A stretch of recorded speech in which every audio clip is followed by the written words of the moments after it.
Even after a cholera outbreak earlier this year, the sewage problem contaminating Vancouver waterways is getting worse. Seems odd, right? Since the hippie-trippy mayor and the NDP government are blocking a pipeline expansion from Alberta that has never leaked into the ocean in the name of the coastlines.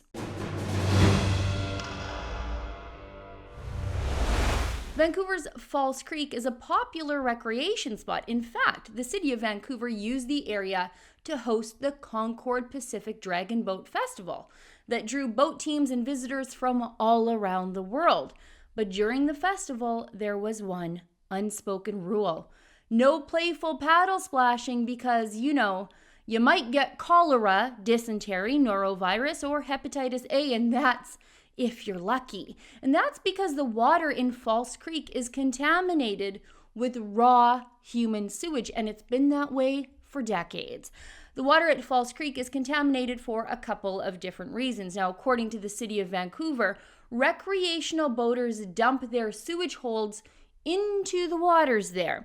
But there's one much bigger, more disgusting reason, and that is that the province of Vancouver allows untreated sewage to be pumped directly into the ocean. And because False Creek is really a dead end, the ocean currents can't flush away the thousands of toilets that flush into False Creek every single day.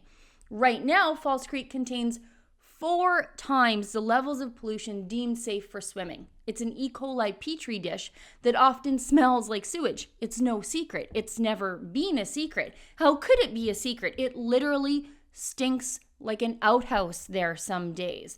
Now, the city of Vancouver, under the leadership of left-wing environmentalist Mayor Gregor Robertson, has been promising for years to clean up False Creek, and nothing really has been done.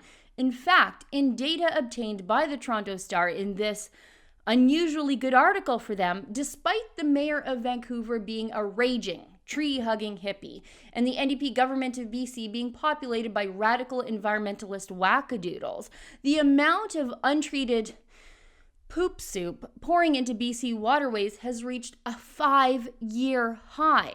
BC saw a small-scale cholera, yes, you heard that right, cholera outbreak on Vancouver Island earlier this year after people ate herring eggs that had been contaminated with raw sewage from one of those untreated sewage outflows. One would think the reemergence of third world sanitation-related diseases might have prompted some government focus on the issue of sewage flowing into the ocean.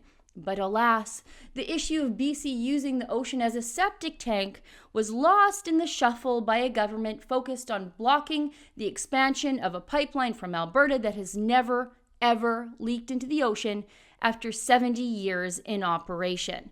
But that's because modern environmentalism isn't really about nature or conservation. It's about blocking fossil fuels, and the rest is just a competition to out-virtue signal everyone else, like the most recent war on plastic straws from which to drink your overpriced, diabetes-inducing coffee concoction in your plastic cup with a plastic lid from a garbage-intensive Starbucks. And about that Vancouver Mayor, Gregor Robertson. He's decided not to run again this year, leaving the sewage outflow problem of False Creek and other areas for someone else to clean up. But that's because keeping Mother Nature green and clean was never really Gregor Robertson's concern. According to analysis and investigation done by Vivian Krause, Mayor Robertson took over $500,000 in support over 6 years from the foreign-funded environmentalist organization Tides Canada and others. And we know the Tides Foundation, the parent organization of Tides Canada, has been involved in an elaborate campaign financed and coordinated by the Rockefeller Brothers Fund that blocks Canadian energy exports to Asia, and it wants to choke off investment in the Alberta oil sands.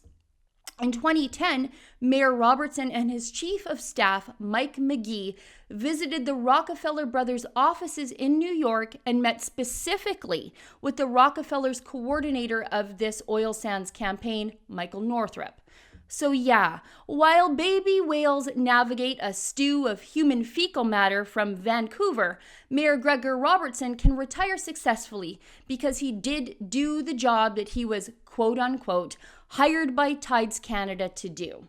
That Trans Mountain pipeline isn't going to get built anytime soon. But neither are the sewage pipelines.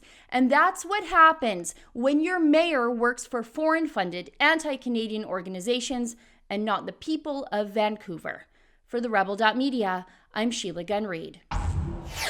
What you just saw there is my daily video that I do here at The Rebel, but I also do my own weekly full-length show. It's aptly called The Gun Show, of course, and we talk about issues facing Canadian families. But to get access to my show and the rest of our incredible premium content, you've got to treat yourself to a Rebel subscription today.